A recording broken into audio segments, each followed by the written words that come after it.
Date. Hello दोस्तों, स्वागत है आप सभी का अपने यूट्यूब चैनल। आज हम पढ़ेंगे मैथ, और मैथ स्पेशली यूपीपी वालों के लिए रहेगा। लेकिन आप किसी भी एग्जाम की तैयारी करते हो उसमें अगर मैथ आ रहा है तो क्लास आप देख सकते हैं। और मैथ में हम सारे चैप्टर को डिस्कस करेंगे। समझिए कि वो सारे एग्जाम को कवर कर लेगा। जितने सिलेबस पढ़ाएंगे आपको, जितने चैप्टर पढ़ाएंगे वो सारे एग्जाम को कवर कर लेगा। तो आप निश्चिंत रहिए, बिंदास होकर पढ़िए और हर एक पॉइंट को हम डिस्कस करेंगे। बिल्कुल बेसिक से पढ़ाएंगे। यदि आपको कुछ भी नहीं आता है तब भी आप धैर्य बनाए रखिए, पैसेंस रखिए, सब आपको आएगा धीरे धीरे। और आज मेरा पहला क्लास है मैथ का, और पहले क्लास में आपको पढ़ाएंगे हम नंबर सिस्टम। नंबर सिस्टम हमको पढ़ाएंगे हम। जो नंबर सिस्टम होता है वो सारे एग्जाम में पूछा जाता है। आप किसी भी एग्जाम की तैयारी करते हो सब में आएगा ये चैप्टर। ठीक है, आज का जो चैप्टर है नंबर सिस्टम रहेगा। नंबर सिस्टम यानी संख्या पद्धति। इसको संख्या पद्धति बोलते हैं। और ये बहुत इम्पोर्टेंट टॉपिक है।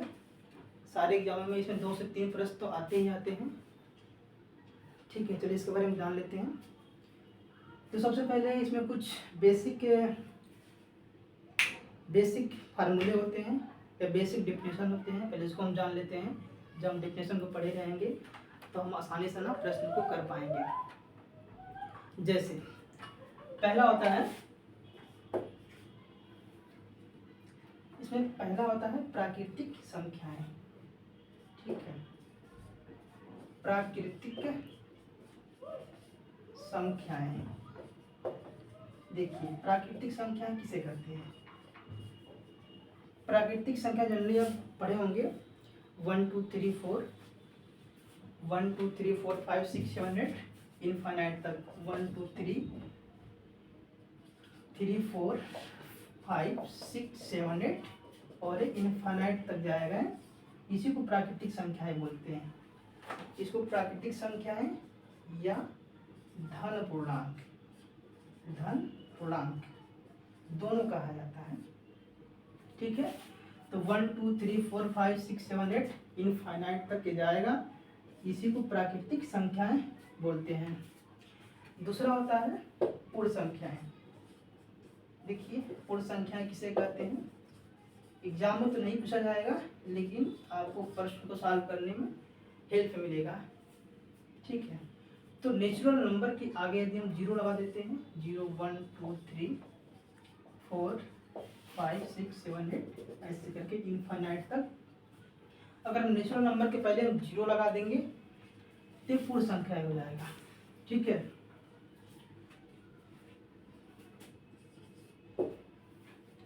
नेक्स्ट है पूर्णांक। तीसरा है पूर्णांक। पूर्णांक किसे कहते हैं। देखिए जो पूर्णांक होता है इसमें जो है ऋण पूर्णांक, शून्य तथा धन पूर्णांकों का समूह पूर्णांक कहलाता है। ऋण पूर्णांक जैसे मान लीजिए कोई संख्या है -1। ठीक है, ये ऋण पूर्णांक हो जाएगा। -2 ये भी ऋण पूर्णांक है। -3 ये भी ऋण पूर्णांक है। 0 है, इसमें पॉजिटिव भी आ जाएगा। 1 2 3 4 5 6 ऐसे करके सीरीज बनेगा। इसमें ऋण पूर्णांक भी रहेगा, धन पूर्णांक भी रहेगा और 0 रहेगा। इन सबको मिला करके जो सीरीज बनेगा उसको पूर्णांक कहते हैं।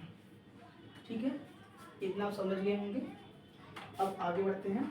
तो सबसे महत्वपूर्ण डिफिनेशन है, इसको कहते हैं सम संख्या। सम संख्या बचपन में आप लोगों ने बहुत पढ़ा होगा, फिर भी हम बेसिक से पढ़ा रहे हैं इसलिए आपको बताना जरूरी है। इसमें से बहुत सारे बच्चे होंगे जिनको नहीं पता होगा, तो उनके लिए और जरूरी हो जाता है चीज़ें कि बताते हुए आगे बढ़े, ताकि उनको भी कोई दिक्कत ना हो पढ़ने में। कुछ बच्चे जानते भी होंगे, तो जो बच्चे जानते हो शांतिपूर्वक सुनेंगे मेरी बात को, और जो बच्चे नहीं जानते वो विशेष ध्यान देंगे बोर्ड पर। सम संख्याएं देखिए जो सम संख्याएं होती है वो दो से विभाजित होती है, दो से कट जाती है। जैसे 2, 4, 6, 8, 10, 12 ऐसे ऐसे करके अनंत तक जाएगा। जो संख्याएं दो से डिविजिबल होती है या दो से विभाजित हो जाती है, दो से पूरी पूरी कट जाती है, उसको सम संख्याएं कहते हैं। जैसे 2 हो गया, 2 से कट जाएगा, 4 भी 2 से कट जाएगा, 6 भी 2 से कट जाएगा, 8 भी 2 से कट जाएगा, 10 भी 2 से कट जाएगा और 12 भी 2 से कट जाएगा। ये सम संख्याएं हैं। नेक्स्ट होता है विषम संख्याएं। विषम संख्याएं, देखिए विषम संख्याएं किसे कहते हैं? ऐसी संख्याएं जो दो से विभाजित नहीं होती हैं उसको विषम संख्याएं कहते हैं। आप लिख लीजिए, नोट्स तैयार करिए, आपको रिवीजन करने में आसानी रहेगा। जैसे 1, 3, 5, 7, 9, 11 ऐसे ऐसे करके जाएगा। जो संख्याएं दो से नहीं कटती हैं उसको विषम संख्याएं कहते हैं। आप समझ गए होंगे। चलिए आगे बढ़ते हैं। नेक्स्ट है भाज्य संख्याएं। देखिए भाज्य संख्याएं किसे कहते हैं? भाज्य संख्याएं किसे कहते हैं? जो संख्याएं हम लिख देते हैं, जो संख्याएं स्वयं या एक के अतिरिक्त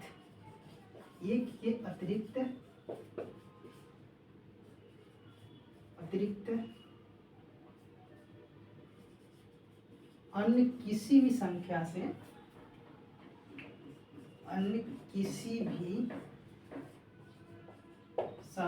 से विभाजित होती हैं,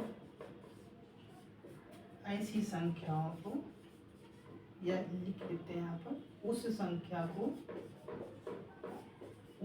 संख्या को विषम संख्या, विषम नहीं, भाज्य संख्या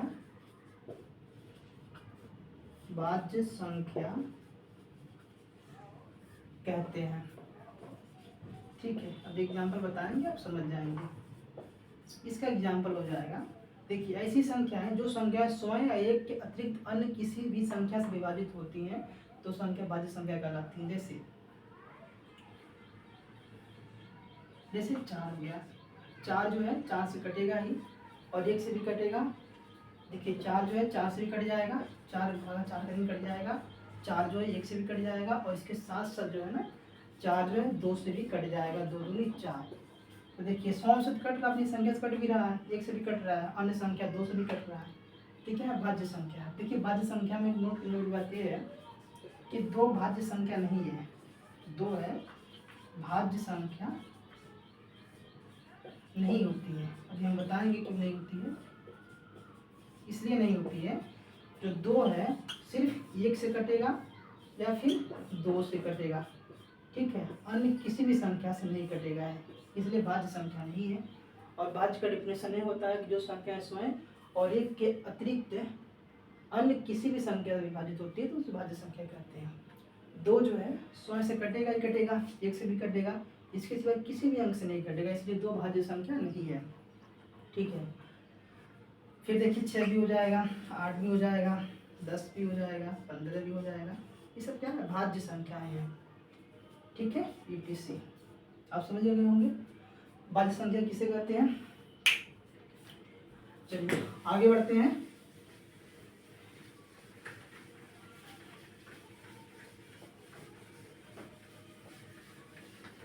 अब मेरे साथ नोट करते हुए चलिए, जो नोट करने के समय आपको देंगे तो वीडियो बहुत लंबा हो जाएगा।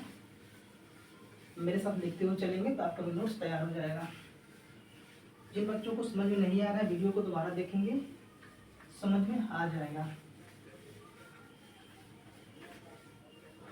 नेक्स्ट है भाज्य संख्या हो गया अभाज्य संख्याएं, अभाज्य संख्याएं। देखिए अभाज्य संख्याएं किसे कहते हैं?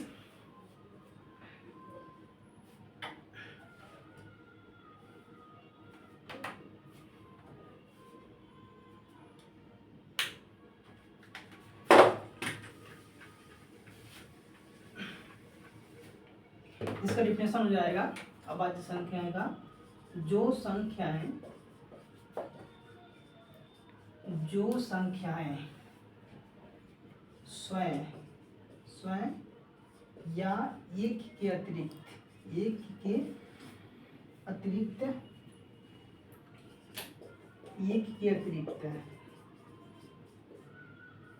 अन्य किसी भी संख्या से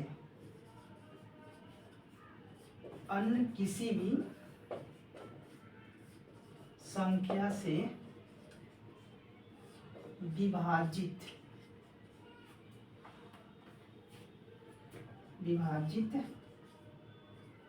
नहीं होती है, उसे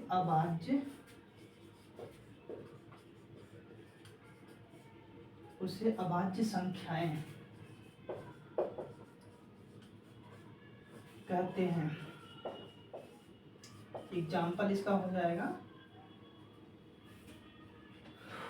जैसे 1 हो जाएगा, 3 हो जाएगा, 5 हो जाएगा, 7 हो जाएगा, 11 हो जाएगा, 13 हो जाएगा, 17 हो जाएगा, 19 हो जाएगा। इसी आप डिफिनेशन समझ गए होंगे। जो संख्याएं स्वयं या एक के अतिरिक्त अन्य किसी संख्या से विभाजित नहीं होती हैं, उन्हें अभाज्य संख्याएं कहते हैं। जैसे एक से कटेगा, सिर्फ एक से कटेगा या एक से ही कटेगा, किसी से नहीं कटेगा। 3 देखिए, या तो एक से कट जाएगा या तो स्वयं यानी 3 से ही कटेगा। ठीक, देखिए 5 या तो एक से कट जाएगा या स्वयं यानी 5 से ही कटेगा। तो ऐसी संख्याएं जो एक या स्वयं के अंक से विभाजित होती हैं, उसके अतिरिक्त अन्य किसी भी संख्या से विभाजित नहीं होती हैं, तो उनको अभाज्य संख्याएं कहते हैं। ठीक है, क्लियर? आगे बढ़ते हैं। चलिए, आप समझ गए होंगे। नेक्स्ट है सहअभाज्य संख्याएं। देखिए सहअभाज्य संख्याएं किसे कहते हैं? इसका डिफिनेशन हो जाएगा, वे संख्याएं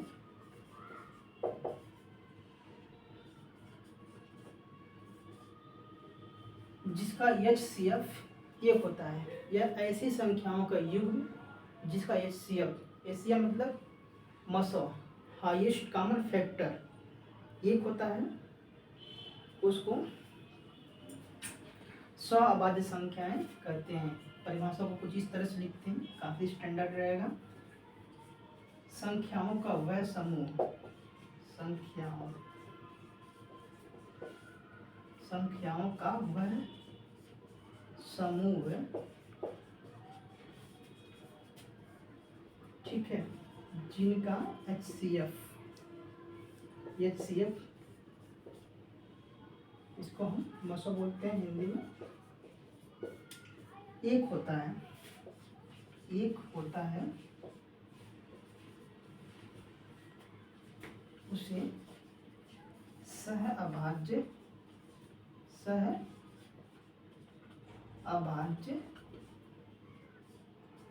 संख्याएं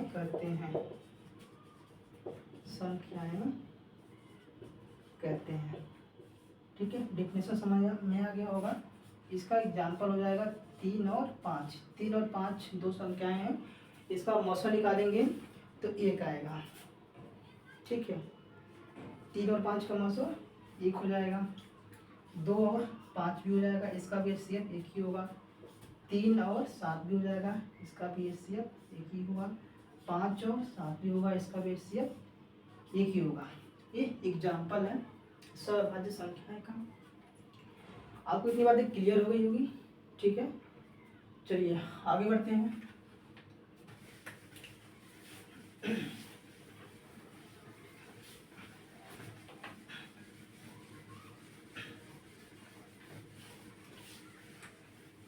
आप कमेंट करके जरूर बताइएगा आपको वीडियो कैसा लग रहा है। जो भी कमियां रहेगी उसको सुधार करेंगे फिर से। यदि आपको समझ में ना आए तो भी बताइएगा, नेक्स्ट वीडियो में और अच्छे से हम समझाने की कोशिश करेंगे आपको।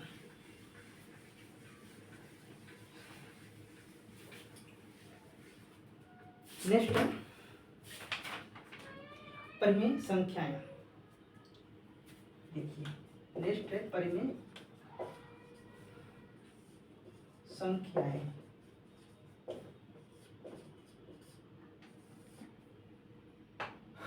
परिमेय संख्या, परिमेय संख्याएं किसे कहते हैं, ठीक है ना। देखिए जिन संख्याओं को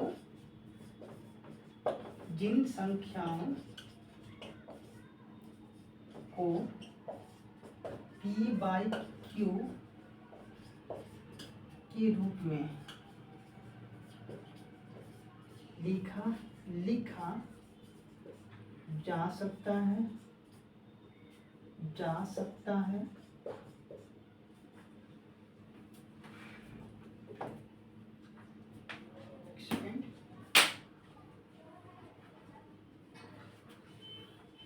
हाँ पी बाई क्यू को जो लिखा जा सकता है उसे परिमेय संख्याएं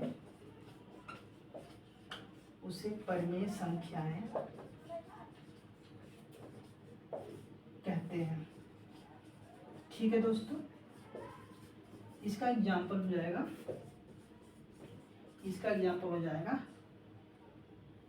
देखिए 2 भी हो जाएगा, 3 भी हो जाएगा, 22/7 हो जाएगा। देखिए 2 को हम 2/1 लिख सकते हैं, ये पी बाई क्यू के फॉर्म में लिखा जाएगा।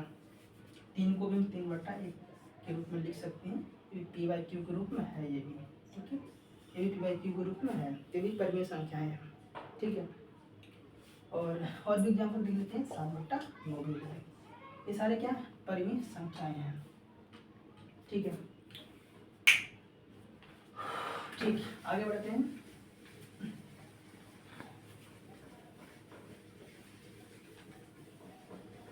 नेक्स्ट है अपरिमेय संख्याएं।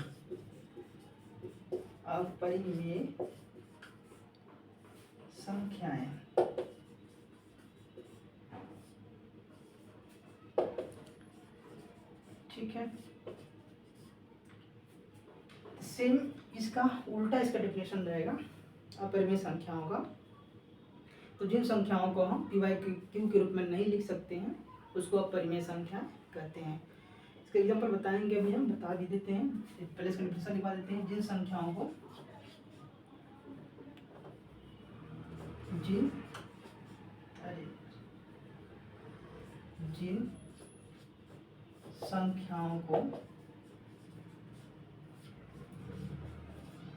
पी बाई क्यू के रूप में नहीं लिख सकते हैं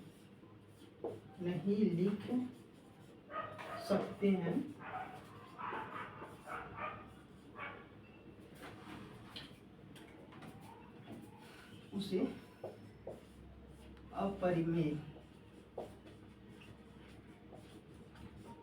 अपरिमेय संख्याएं कहते हैं, ठीक है। इसका एग्जाम्पल हो जाएगा, आप ध्यान दीजिए बोर्ड पर। इसका एग्जाम्पल हो जाएगा जैसे पाई हो जाएगा, ठीक है। पाई का मान होता है, पाई का मान आप निकालेंगे पॉइंट में आएगा, ठीक है। कर्डिम 2 हो जाएगा, कर्डिम 3 हो जाएगा, या कोई निगेटिव वाला अंक आ जाए, जैसे -कर्डिम 2, -कर्डिम 3। इस तरह की संख्याएं हैं, इसको पी बाई क्यू के रूप में हम नहीं लिख सकते हैं, ठीक है। ये संख्याएं अपरिमेय संख्या हो जाएगा। दोस्तों आपसे रिक्वेस्ट है, वीडियो को लाइक करें, शेयर करें और चैनल को सब्सक्राइब कर लीजिए, ताकि इस तरह के वीडियो सबसे पहले आपके पास पहुंचे, ठीक है। और यहाँ पर पूरा मैथ आपको पढ़ाया जाएगा यूपीपी का। और इसके साथ साथ आप किसी भी एग्जाम की तैयारी करते हो तो मैथ को इस लेवल से पढ़ाएंगे हम, उसमें भी चीज़ें काम आएगा। पूरे चैप्टर को, पूरे सिलेबस को हम कवर करेंगे, एक भी चैप्टर को नहीं छोड़ा जाएगा। तब कोई एग्जाम की तैयारी करते हो अगर मैथ उसमें आता है तो एक क्लास आप ले सकते हैं, इससे बाहर कहीं से कुछ नहीं पूछा जाएगा। ठीक है, फिर हम ठीक है इस पर हम सीधे प्रश्न पर आते हैं। और आज का पहला क्लास है। ठीक है,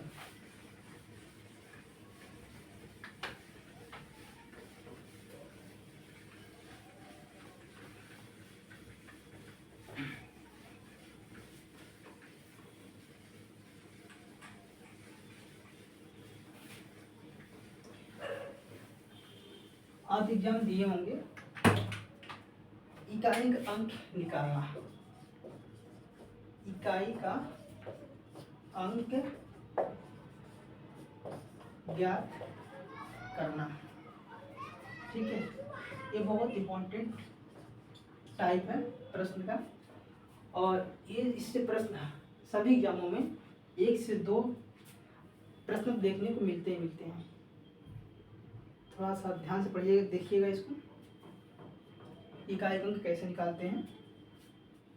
ठीक है, इसको हम कल कंप्लीट करेंगे, लेकिन आज शुरुआत कर देते हैं। जैसे प्रश्न हो जाएगा